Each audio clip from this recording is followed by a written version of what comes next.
When Pokémon Platinum was released back in 2009, we didn't have a Nintendo DS to play it with. So growing up, I wasn't able to play the Gen 4 Pokemon series. So by the time they had emulators for computers, Black and White was already released, and that was the game that I was able to play. So right now, I'm going to play Pokemon Platinum for my first run with a softcore Nuzlocke challenge. Why softcore? Because I'm giving myself a leeway with my rules. So my rules for this run will be still to catch the first wild Pokemon encountered, but then the permadeath would only count when a Pokemon dies from a major boss battle. So any other battles would not count as a death of my Pokemon, except for the first time that one of my Pokemon died. So you'll see later. And then still, a blackout would mean a rerun, a redo of the boss battle instead of being game over. We play on set mode and equal parties, and we have no items to use during battle except held items, and we have a level cap. So we begin with the journey as Dawn, and our rival would be Barry. From the start of the game, we chose Turtwig, and then we battled Barry with just a few tackles and a withdraw just to defend myself because Chimchar keeps doing Leer. So we end up winning. Easy. And then we got the running shoes from Mom. Before we proceed to Sand Gem Town, Barry asked us to go to Lake Verity to catch a legendary Pokemon. And then we see this strange man looking over the lake. But Barry didn't plan anything, knowing that he is an impulsive person, did not have Pokeballs. So we go to Sand Gem Town and meet Lucas, Dr. Rowan's assistant, and we name our Turtwig Daphne. And then we agreed to do his research for him, being he's a 60-year-old man, and get the Pokedex. We go home, tell Mom we're gonna leave, get the parcel, and then catch a Starly on the way and name her Dara. Before Lucas teaches us how to catch a Pokemon, which we already did. He shows us that he can catch a Pokemon greater than half of the HP with just a Pokeball. So good for him. On that route, we also catch a Bidoof and then named her Damie. I was gonna name her Dam, but she's a girl, so Damie. We proceed to Jubilife City and see this peculiar man lurking behind the streetlights. Introduces himself as an international agent who gives us a VS recorder, and then this proceeds off. After speaking with the peculiar man, this guy offers us a Poketch, but we have to ask clowns for the coupons. There we have it. After getting the old rod at Route 218, we circle back to Twin Leaf Town to catch yourself a Magikarp. We battle Barry with my team Starly and Turtwig, but after a growl, I withdraw Turtwig and send out Starly to attack the growls, and then switch out again to Turtwig to hit Chimchar, but after 2 Leers, we switch out again to cancel that effect, and then we finish the job. On that route, we capture a Shinx named her Dinah. We catch a Geodude at Orberg Mine before talking to Rourke so we can battle him at his gym with my team Turtwig, Bidoof, and Geodude. So Turtwig Daphne just ends Geodude with 1 Razor Leaf, and Onix with 2 Absorbs, and Cranidos with a crit Razor Leaf. Easy enough, Rourke. Before we trace our steps back to Jubilife City, we catch a Ponyta and go back to Jubilife City, talking to Luker, who is looking for shady people but misses the one in Route 204. We battle those 2 grunts with Lucas. After battling those 2 grunts, Professor Rowan asks me to keep continuing filling my Pokedex. At the same time, try battling the Sinnoh League, since he saw that I have beaten Rourke and got the Coal Badge. Little did he know that that was my plan all along, and just not to fill the Pokedex. So after that, we catch a Badoo and name him Dew. This is the time where Dara dies from a grunt. That's when I change my rules. Before proceeding to Valley Windworks, Daphne evolved into Grotto, and then we paid the respect for Dara. We catch Ursaelos and named him Del before proceeding to the Valley Windworks, where Damie also evolved into Bibarel. Then we battle Commander Mars with Damie and Ponyta. We tried to combo Defense Girl rollout, however, Purugly faked out Damie, who got poisoned from Zubat. Eventually, they both died, and that's my first blackout of the run. We start again with Ponyta to beat Zubat with 2 Flame Wheels, and then switch out to Damie to tank that fake out, and then end Purugly with a couple of rollouts. Looker then goes to Valley Windworks, who unfortunately misses the action and just tries to reconfirm what we're saying.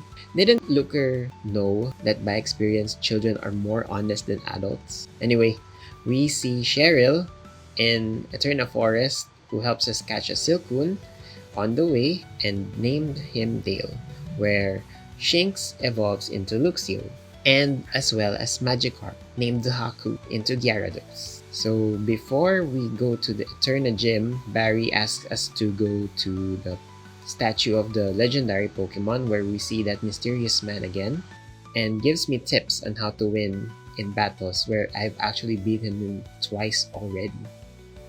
So we meet Gardenia, but before meeting her, we evolve Silcoon into Beautifly. So now my team will be Beautifly, Ponyta, and Gyarados. With Beautifly ending Turtwig with 1 gust, Cherrim with 2 gusts, and Roserade with 3 gusts. So Silcoon single-handedly beat our Eterna Gym Leader, earning us the Forest Badge. We then proceed to Team Galactic's satellite headquarters to rescue the stolen Pokemons, allegedly, and battle Commander Jupiter, with Shinx, Ponyta, and Bibarel, who ends Zubat with just 1 spark. Luxio is swapped out to Rapidash to tank a Night Slash, however dies with 2 Night Slashes after a crit, so we swap out to Bibarel, who ends Skuntank with a Rock Smash.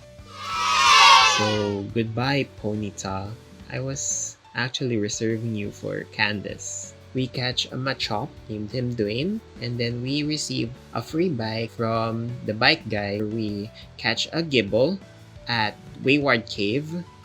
That was very lucky. We meet Mira at the end of Wayward Cave. So before leaving the cave, we evolve Gibble into a Gabite. Lucas gives us a dowsing machine and a VS Seeker before we proceed to Mount Coronet, where we see this mysterious man again, saying the theory of how Sinnoh region began. After arriving at Heart Home, we go to this church, and this lady tells us that there are words that not everyone can describe, which was love and joy, where we can easily use these 2 words as I would love for you to like and subscribe and click that notification buttons so I can bring you joy from the videos that we're making. We meet our mom at the contest area, finding out that she was actually a person who loves performing at contests. And then we meet the gym leader, Fantina, who will soon give me a headache. So my first problem with Fantina was all my other Pokemon over-leveled. So the Haku, the Gyarados, was the only one available, and I had to do away with Eevee and Machop. So we beat Duskull with a couple of bites just after getting burned. So Haunter gets defeated with 2 bites, but then Miss Mages just ends Gyarados with a Shadow Ball, and we know how having Eevee and Machop will be at the end of the battle. So that's our second death on the run. We use Bite against the Skull, evade a Will-O-Wisp from it. However, Miss Mages gets crit Shadow Ball against us, so it takes 2 attacks just to kill Gyarados. So that's our third death for the run. And on the third try, we use 1 Bite to end the Skull and just a Leer and a Bite to end the Haunter. We had an Oran Berry to heal us, and then we proceed to beat Miss Mages with a Leer, Dragon Rage, and Bite combo, which earns us the Relic Badge. That was very easy. Huh? No, I was kidding. After beating the Ghost-type gym leader, we catch ourselves our own Ghost Pokemon, Rotom, named him Dine. After going back to the old chateau, we also catch our routes, going out of Route 206, and then we battle Barry with just 4 Pokemon with a team of Gabite, Grottle, Gyarados, and Bibarel. Gabite ends Staravia with 2 Dragon Rages as well as Buizel and uses his Sand Tomb against Roselia, but then after being paralyzed and went down at a yellow, we switch out to Grottle to kill her and then switch out to Gyarados to end Monferno. Before we proceed to Veilstone City, Routes evolves into Kirlia, and then we meet with Lucas, where we also meet Pressure Wake with his own theme song. Grottle evolves into Torterra, Budu evolves into Roselia, and Kirlia tries to evolve into Gardevoir, but we don't allow her, so we can learn Psychic, but then we're still not gonna use her. And so we begin our battle with Maylene, leading with Grottle, who uses Earthquake against Meditype, and after a Drain Punch from Lucario, we use 1 Earthquake to end it easily. Good, Machoke gets 2 Earthquakes, earning us the Cobble Badge. Lucas asks us to beat 2 Galactic Grunts easily, which also ended up killing his own Pokemon because they're not flying. So after using an Earthquake, they both died. Anyway, we retrieve his Pokedex and then we see Luker again after Lucas tells us that he's going to Route 212. Luker again is too slow for the action where everything's already done. We get this HM Fly, which is not that very useful for my run because I will be walking a lot in this game. So after getting that Dawnstone in the marsh at Pastoria City, we evolve Kirlia into Gallade. Right before we beat the Pastoria Gym, Barry asks us for a challenge. And we start off with Dine with a Shockwave to beat Staravia and Weasel with just 1 hit. And we swap out to Gallade with a Psycho Cut against Roselia and Monferno, easily beating Barry. Now that was over, we start to challenge Crasher Wake with Dine starting the battle with a Shockwave to beat Gyarados. After tanking a hit with a Crunch, we confuse Floatzel and swap out to Gallade. While he's confused, we use Calm Mind to increase our special attack and defense, so we can use Magical Leaf against the Weasel, ending it in 1 hit, as well as Quagsire, earning us the Fen Badge. Very, very easy. Then, after beating the gym, Barry comes to us and tells us that there's a problem at the Great Marsh, where there is a Team Galactic Grunt who did something like an explosion. So we asked not to follow Crasher Wake, but to follow the Grunt. And as always, Looker is too late for the action, and instead of actually chasing the Grunt, he stays behind and asks for investigation. So it was up to us to beat the Grunt. Then we meet Cynthia, gives us the special potion so we can gain access to the north of Route 210 and clear out the side ducks who have headgates. We proceed to Celestic Town after a favor for Cynthia, where we battle Cyrus for the first time, leading with Gallade using a Drain Punch for Sneasel, easily beating it in 1 hit, and a Psycho Cut against Golbat. We swap out to Gyarados to use Ice Fang twice on his Murkrow, easily ending the Team Galactic's boss. Again, I wasn't prepared for the battle with Barry, so I had Bibarel, Gyarados, Roselia, and Gabite. So I had trouble with the lineup of the match because he had 5, I had only 4.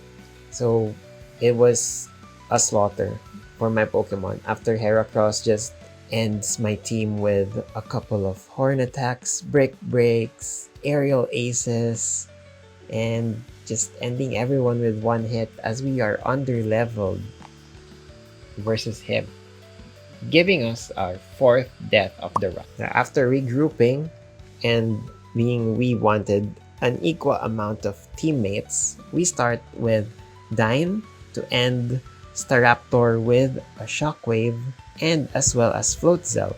We confuse Heracross and do 2 Ominous Winds against him, but after a Night Slash, we gambled and he just hits himself in confusion. Then we swap out to Dahaku against Infernape so we can end Infernape with a Dragon Rage bite combo, as well as an Ice Fang against Roserade.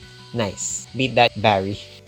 We team up with Riley at Iron Island and beat 2 Galactic Grunts, where he was easily impressed and gives me a Pokemon egg, who will later hatch into something I think you all know who it will be. After training at Iron Island, we proceed to challenge Byron, starting off with Torterra using an Earthquake against Magneton, easily ending the 3-headed magnets. And 2 Earthquakes against Steelix ends him after being healed by Byron, of course, but so that makes it 3 Earthquakes. We use a Leech Seed against Bastiodon and then Earthquake again to earn us our 6th badge. After regrouping with the gang, Professor Rowan, Lucas, Barry, and me, an explosion occurs at Lake Valor, and then we proceed to Lake Valor to see what was going on. We see the lake all dried up with a couple of Magikarps on the ground, so Dahaku would be so angry. We avenge his kind. We start off with Dean against Commander Saturn, beating Zubat with just a Psycho Cut. Then after tanking weak Shadow Balls from Bronzor, we beat it with 3 Drain Punches and just 1 Psycho Cut to beat Toxicroak. We then proceed to Lake Verity and battle again with Commander Mars. We started wrong with Grottle being start of the team, so we swap out with Gyarados, beating Golbat with Ice Fangs, and we swap out again to Torterra with Leech Seed against Bronzor so we can end it with a couple of crunches. And after sending out Porugly, we use Leech Seed again, so since that Fat Cat is so fast and tanky, we use Earthquake against it a couple of times, easily ending Commander Mars. Nice. These commanders keep telling us what their plan is. Don't they know that they don't have to tell everything to everyone? That's how their plans get foiled, right? So we catch a Sneasel at Route 216. We see Barry at Lake Acuity telling us that we have to beat Snow Point Gym first before going up there. Before battling Candice, we catch a Houndour and name him Doomy and evolve him into a Houndoom, and Riolu hatches from the egg, and of course we evolve Dario into a Lucario. Nice. We level them up and it's time to battle Candice. We start off Candice with Lucario, Bibarel, Gallade, and Houndoom with our team. We use a Force Palm against Sneasel after getting hit by an Air Slash. My mistake against Pillow-Swine was I didn't use Close Combat but used Force Palm instead, ending us Lucario. So we swap out with Dean, our Gallade, and just use a Psycho Cut Drain Punch combo against him after being healed. So we swap out with Doomy to tank a Shadow Ball from Frostlass, and 2 faint attacks later, we end her. After Candice sends out a Abomasnow, we swap out to Gallade to tank a Focus Blast and end him with a Drain Punch. Nice! So we send Dario to heaven before going to Lake Acuity, where Commander Jupiter tells us to not go to Veilstone HQ, which, of course, we will do. Luker meets with us at the storage facility where he uses the storage key to give us access, and we listen to Cyrus's speech, how the world is incomplete and imperfect, where it will always be because of us humans. Am I right? So Luker tells us that we will now part ways because he's as useless as ever. It's up to me to end our Team Galactic boss. So we start off this battle with Gallade in our team, getting an Ice Punch from Sneasel but ends him with just 1 Drain Punch.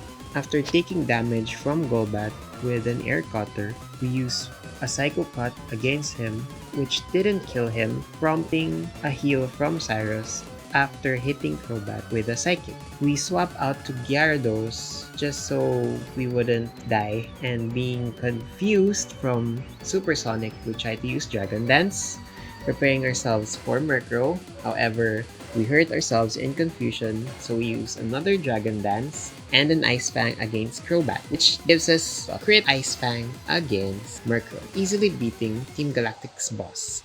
Nice. We receive a Master Ball because he said he doesn't need it and he doesn't need to use Pokemon. However, he actually did.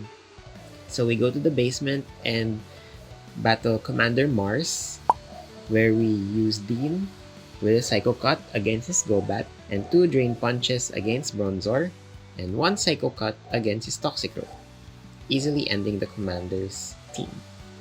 Nice. We set free our 3 spirits, or whatever you call Uxie, Azelf, and Mesprit, and then we proceed to Mount Coronet. We meet Looker again before going up Mount Coronet, and he just gives a Black Flute because that's all he can ever do for the region.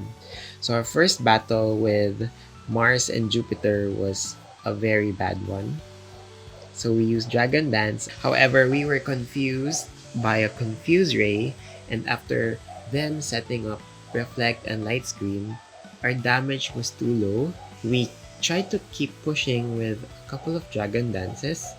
However, Gyarados was already taking a lot of damage, but we still powered through. We used Bite while waiting for Reflect to wear off, and then Munchlax uses Screech, which helped us into beating 1 Bronzor. We used an Aqua Tail against Skuntank, who still tanks the hit. However, he hits us with a Poison Jab and an Extrasensory, which costs us Gyarados' life. We send out Gabite to use Dig against Skuntank. We tried to use Dragon Claw against Zubat, but it uses Sludge Bomb against me and an Extrasensory.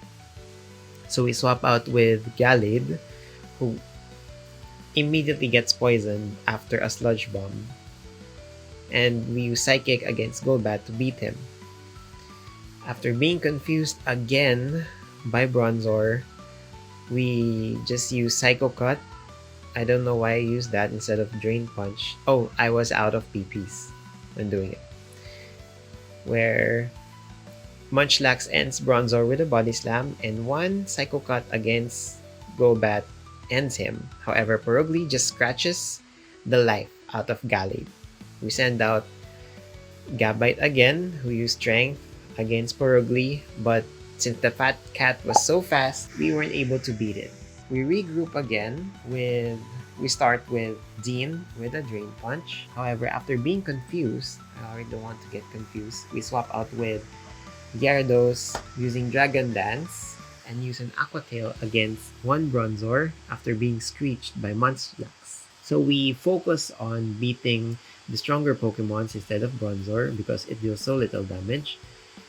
So after sending out Purugly, we tried to use Ice Fang, which was useless, and then an Aqua Tail after Reflect wears off. Bronzor uses a pathetic Rock Slide, and we just end Golbat with an Ice Fang. So we proceed to use Dragon Dance to prepare us for Skuntank again, and we just use Bite against Bronzor, ending him, and an Aqua Tail to end Skuntank, and an Ice Fang to end Golbat. Nice. That would have been messy if I lost the Haku on my team. Am I right?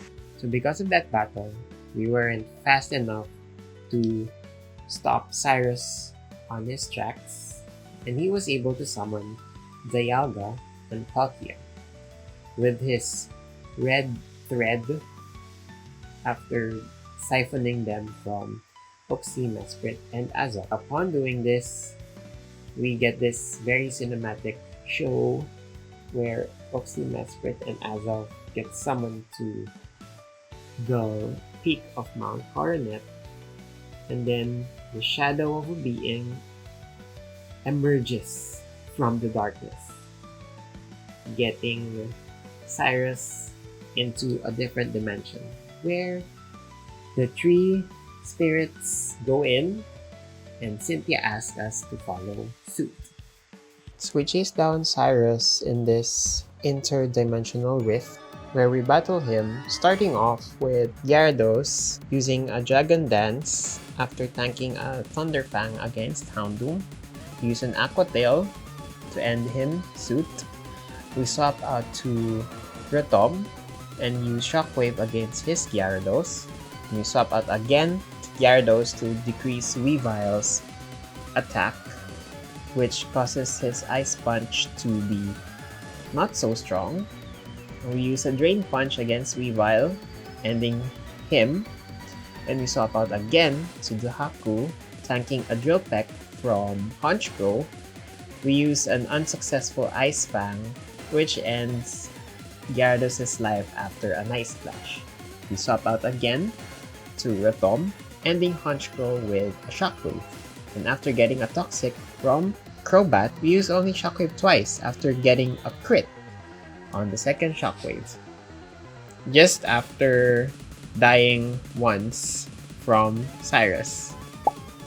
So we were told to battle Giratina to prove that the world should not end. And just as any trainer would do, we summon Giratina and just captured it with a Master Ball. Nice. We named Giratina with a D, so it's Giratina now, because all my Pokemons are named D, if you haven't noticed. And Cyrus keeps wondering how come it followed me, where he could have just used his Master Ball to capture it instead of giving that Master Ball to me. Adults are weird, right? We then put Gyarados to the box. We go back to see Professor Rowan and ask us to finish the 8th badge, so we follow suit. Before proceeding to Volkner, we catch a Hippopotas and we also evolve Shellos into Gastrodon. We also meet Flint on our way to Sunyshore City, asking us to battle Sunnyshore's gym because he was very unmotivated as there are no strong opponents. We meet him at the lighthouse and sees us and he feels the challenge already. So before proceeding, we evolve Gabite into Garchomp, we evolve Sneasel into Weavile, and then we evolve Hippopotas into Hippowdon, which completes the team for Volkner. So we start off Volkner's battle with Hippowdon with the Sandstream, and we swap out to Gastrodon to use Mudsport, which I now realize is useless because all my teams are ground type. So after tanking hits from Iron Tail, we use Mud Bomb against Jolteon, who didn't die but dies from a sandstorm. We use Mud Bomb against Electivire, who didn't die also, but knowing that Gastrodon was already weak, we switch out to Hippowdon to tank a Giga Impact and ends Electivire with an Earthquake. We use another Earthquake against Raichu, and we use Yawn against Luxray, which was pointless because actually Hippowdon was faster than him. So we use Earthquake once, earning us the 8th badge of the league. Nice. We then see Jasmine at Sunnyshore's edge of the waters, and we receive the waterfall HM from her. So we can now go to Pokemon League.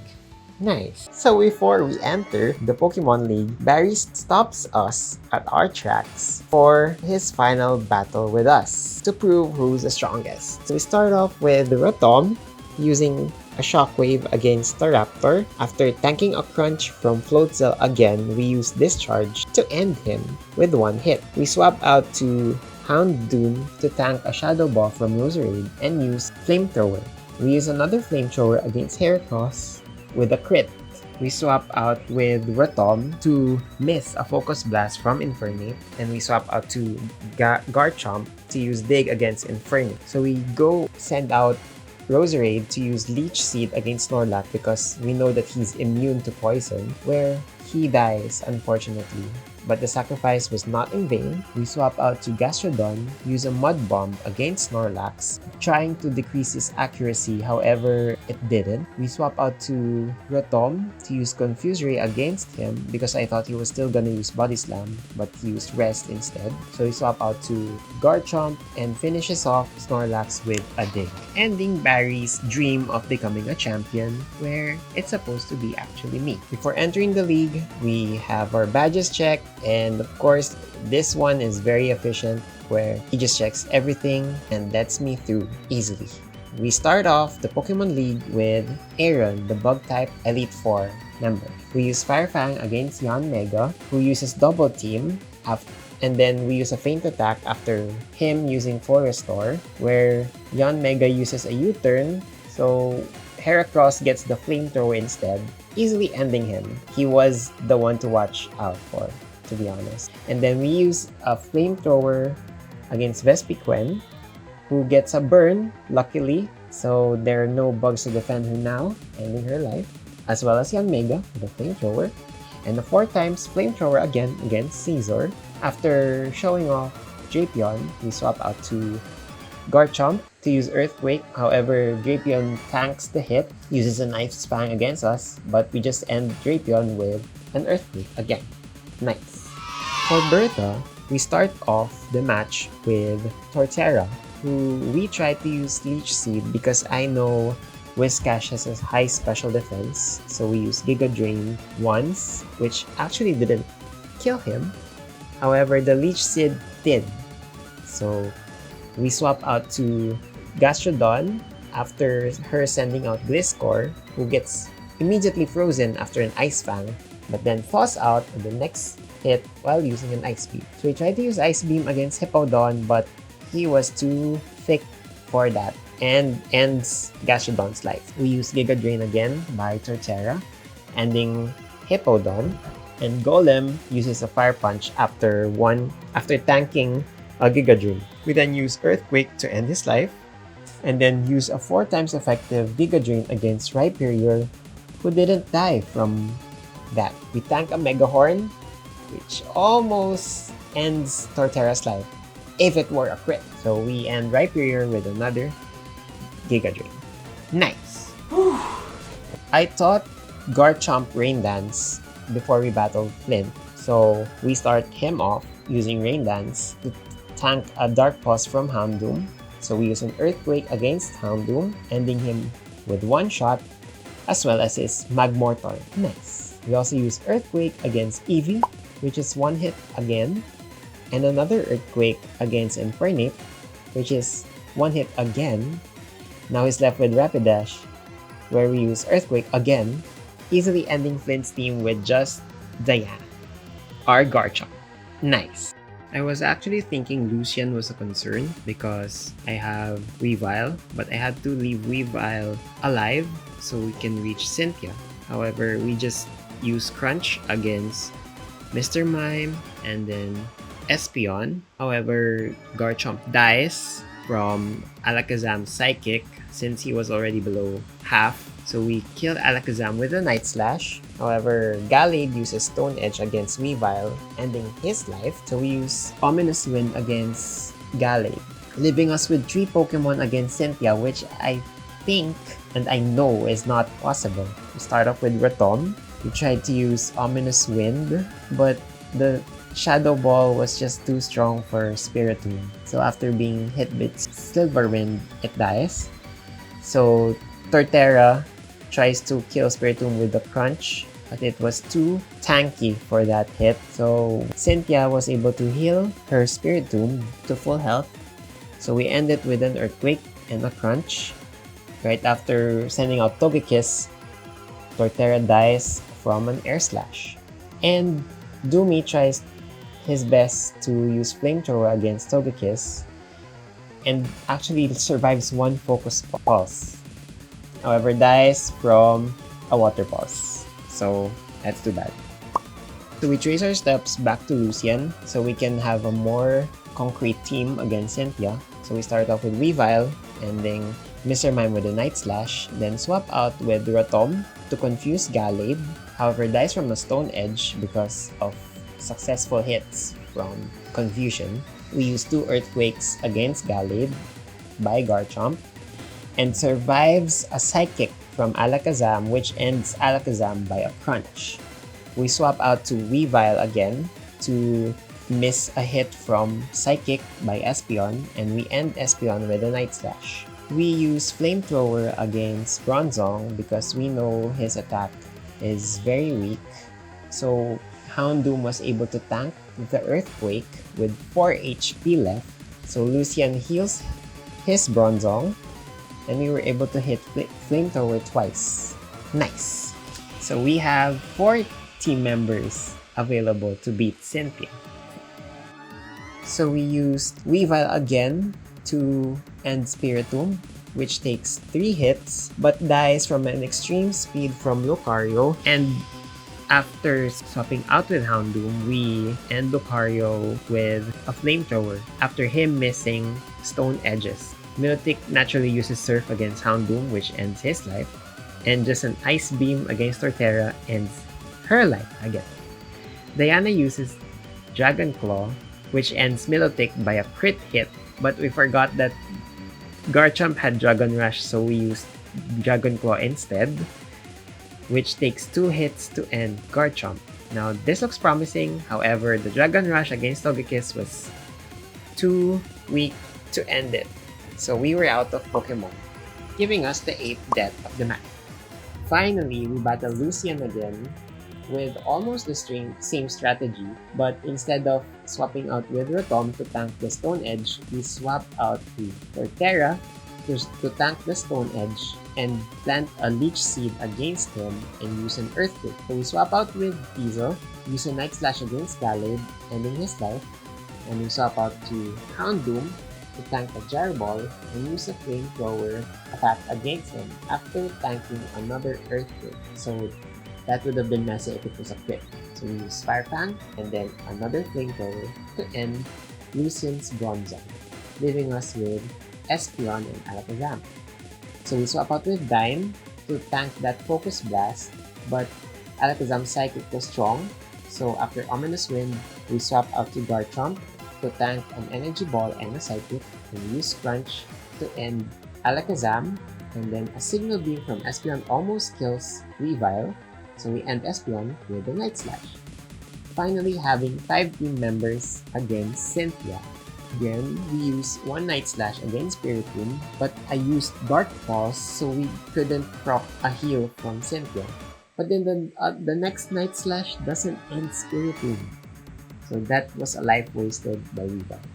We plant a Leech Seed against Spiritomb again, use Crunch, and then we use an Earthquake to end Spiritomb's life. After surviving that hit, it dies from a Leech Seed. So once Togekiss was out, we send out Rotom to tank the Air Slash and use Discharge against Togekiss, who survives from a Water Pulse and use Discharge again to end. We confuse Lucario, who hits through Stone Edge, ending Rotom. We swap out to Houndoom, who just then dies from Stone Edge, and we swap out to Torterra to use Earthquake against Lucario, but then dies immediately again after an Ice Beam from Milotic, where Garchomp is the only one alive. So we use Dragon Rush against Milotic, who gets flinched, luckily. So after being healed once, we use Earthquake twice to end Milotic, and use Dragon Rush against Garchomp once, and now it's up to Roserade to defend her team, which dies from a crit Earthquake. Nice! Garchomp is the real MVP of this game. So we pay our respects to our Pokemon who died during the Elite Four Sinnoh Pokemon League. But before we end the video, we catch Dialga and then Palkia. We name him both Dialga and Palkia just so it starts with the letter D. So we finally end Sinnoh League Pokemon Platinum with just Garchomp alive in the team. I actually played this one run before this actual final run, because I died 20 times following the Nuzlocke rules. And after the 20th time, I just gave up and just revived everyone so I can beat Cynthia. But now with a new and improved team and strategy and a tweak with the challenge, we were able to beat Pokemon Platinum with the Softlocke. Cause, it's my video. I can do what I want. But still, we'd had some losses, yet we were still able to beat the game. And that's it for the game. So if you liked my video, don't forget to hit the like button and subscribe and hit the notification button so you can keep updated with my next video. I actually have a plan for the next video and it's gonna be golden. So, see you next time. Bye!